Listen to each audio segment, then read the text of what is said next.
Another story I heard about myself. This one happened in high school. We had this teacher in high school whose kid went to our high school. His name was Mr. McNamara, and his son Jake McNamara went to our high school. He was a sophomore when I was a senior, so he was 2 years behind me. And Mr. McNamara was an asshole. And one weekend, he and his wife decided to leave town, which you should never do if you're an asshole. And Jake McNamara decided to throw a party at the teacher's house. Hooray! And everyone around town heard about it, and we all got up individually and thought, okay, let's go over there and destroy the place. I walked into this party, everyone I had ever met was there, and everyone was drinking like it was the end of the world. People were drinking like it was the Civil War and a doctor was coming to saw our legs off. It was totally unsupervised. We were like dogs without horses. We were running wild. I walked down to the basement. They had a pool table in the basement. One dude took a running start and threw his body onto the pool table and broke it in half. Another kid found out which room was Mr. McNamara's and went upstairs and took a shit on his computer.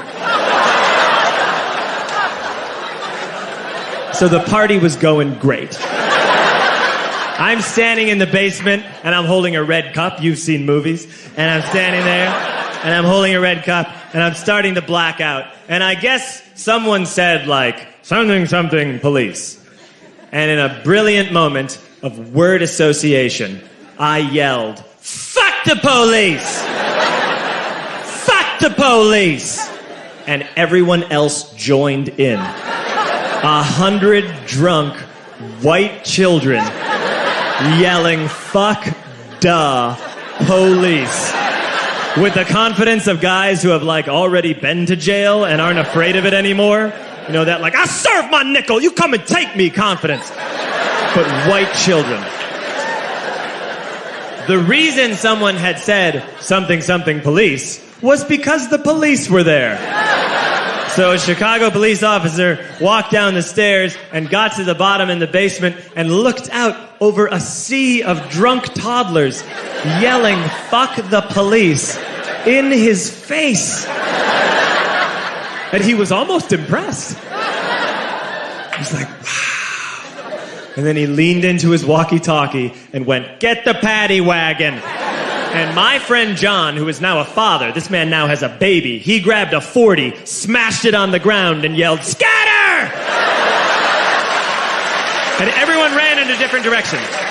We all ran in different directions. It was like that scene in Ratatouille when the humans come in the kitchen and all the rats go in different ways. We all ran in different directions. I ran into the laundry room, and I jumped up on the washing machine, and I crawled out through a window into the backyard, and now I'm running through the backyard, and there was this big chain link fence, and I thought, I've never climbed a fence that high before. And then I woke up at home.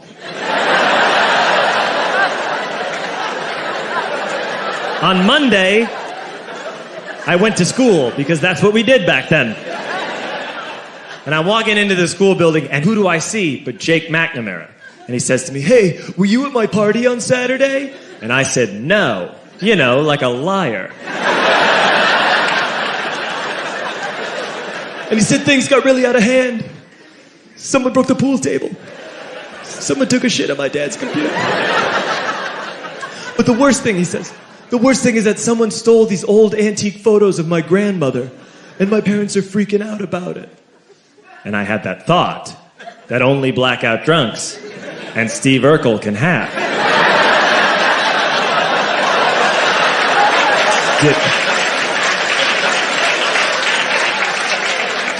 Did I do that? I figured, no, I wouldn't have done that. But I was never sure. Until 2 years later. Relax. I'm playing video games with this kid named Alex that we also went to high school with. 2 years later, we've graduated by now. We're playing video games for a couple hours. And then Alex says to me, hey, come here, I want to show you something. And he takes me into his bedroom. And then he takes me into a side room off of his bedroom. Never a good thing to have.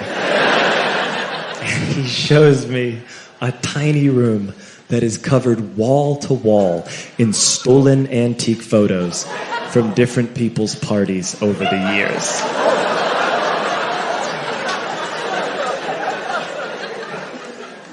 said, why?